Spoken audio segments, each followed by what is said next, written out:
Assalamualaikum warahmatullahi wabarakatuh. Yang terhormat Bapak Muhammad Fikriansyah Wicaksono selaku dosen pengampu mata kuliah aspek hukum informasi, serta teman-teman yang senantiasa kami banggakan. Kami dari kelompok 3 akan mempresentasikan materi dengan tema kebijakan telematika. Sebelumnya, izinkan kami untuk memperkenalkan anggota kelompok kami. 1. Aditya Failik, 2. Ikhlasul Amal, 3. Naida Nurbawati, 4. Sofibah Dinia, 5. Dia Hayu, 6. Berliana. Yang pertama, pengertian telematika. Istilah telematika sendiri merujuk pada perkembangan konvergensi antara teknologi telekomunikasi, media, dan informatika yang mulanya semua itu berkembang secara terpisah. Nah, dari sini kemudian konvergensi telematika dipahami sebagai sistem elektronik yang berbasis digital. Jadi, dapat disimpulkan bahwa telematika sendiri adalah teknologi komunikasi jarak jauh yang dapat menyampaikan informasi satu ataupun dua arah dengan sistem digital. Ancaman telematika. 1. Cyberspace, misalnya pencurian dana kartu kredit melalui pembelanjaan di internet. Karena informasi elektronik bukan saja belum terakomodasi dalam sistem hukum secara komprehensif, melainkan juga ternyata sangat rentan untuk diubah, disadap, dipalsukan, dan dikirim ke berbagai penjuru dunia dalam waktu hitungan detik.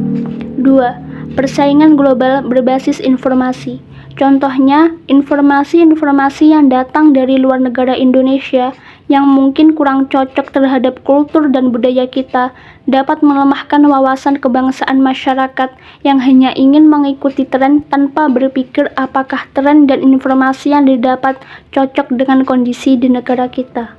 Selanjutnya adalah landasan hukum telematika. Hukum telematika. A. Bidang hukum yang mengatur masalah telematika. B. Hukum telematika atau hukum siber atau cyber law secara internasional digunakan untuk istilah hukum yang terkait dengan pemanfaatan teknologi informasi dan komunikasi. C. Hukum telematika merupakan perwujudan dan konvergensi hukum telekomunikasi, media, dan hukum informatika. Hukum telematika. A. Sumber hukum yang bersifat internasional. 1. Konvensi-konvensi internasional publik dan perdata. 2. Kebiasaan-kebiasaan internasional. 3. Policy internasional di bidang cyber law, misalnya UDRP atau Uniform Domain Name Dispute Resolution Policy. Dan B. Sumber hukum yang bersifat nasional berupa perundang-undangan di bidang cyber law secara khusus. 1. Undang-Undang Nomor 36 Tahun 1999 tentang Telekomunikasi (Undang-Undang Telekomunikasi). 2. Undang-Undang Nomor 32 Tahun 2002 tentang Penyiaran (Undang-Undang Penyiaran). 3. Undang-Undang Nomor 11 Tahun 2008 tentang Informasi dan Transaksi Elektronik (Undang-Undang ITE). 4. Keputusan Menteri Perhubungan Nomor 72 Tahun 1999 tentang Reformasi Telekomunikasi. Arah kebijakan telematika. 1. Kebijakan pengembangan dan pendayagunaan telematika yang terlampir pada Inpres Nomor 6 Tahun 2001 terdapat beberapa poin arah, yaitu telematika untuk mempersatukan bangsa dan memberdayakan masyarakat, telematika dalam masyarakat dan untuk masyarakat, infrastruktur informasi nasional, sektor swasta dan iklim usaha, peningkatan kapasitas dan teknologi, government online, tim koordinasi telematika Indonesia atau TKTI. Yang kedua, kebijakan dan strategi nasional pengembangan e-government. Yang ketiga, meningkatkan kerjasama pemerintah dan swasta. Lanjutan, sasaran utama kebijakan telematika menurut Ko Ho Eng tahun 1999. Yang pertama, tercapainya pertumbuhan ekonomi dan daya saing, tercapainya peningkatan kualitas hidup, dan tercapainya stabilitas pertahanan dan ketahanan nasional yang kokoh dan tak tergoyahkan dari gangguan eksternal maupun internal. Implementasi kebijakan.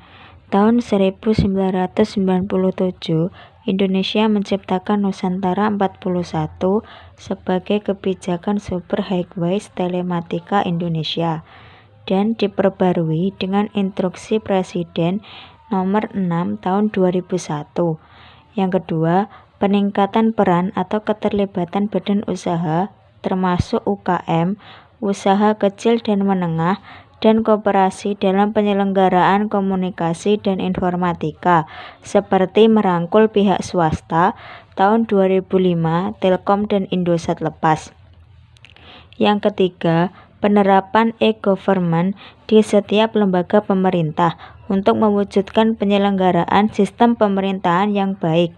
Yang keempat, mempermudah akses informasi di seluruh Indonesia. Presentasi dari kelompok kami, semoga bermanfaat bagi teman-teman dan kita semua. Apabila ada kurang lebihnya, kami mohon maaf yang sebesar-besarnya. Wassalamualaikum warahmatullahi wabarakatuh.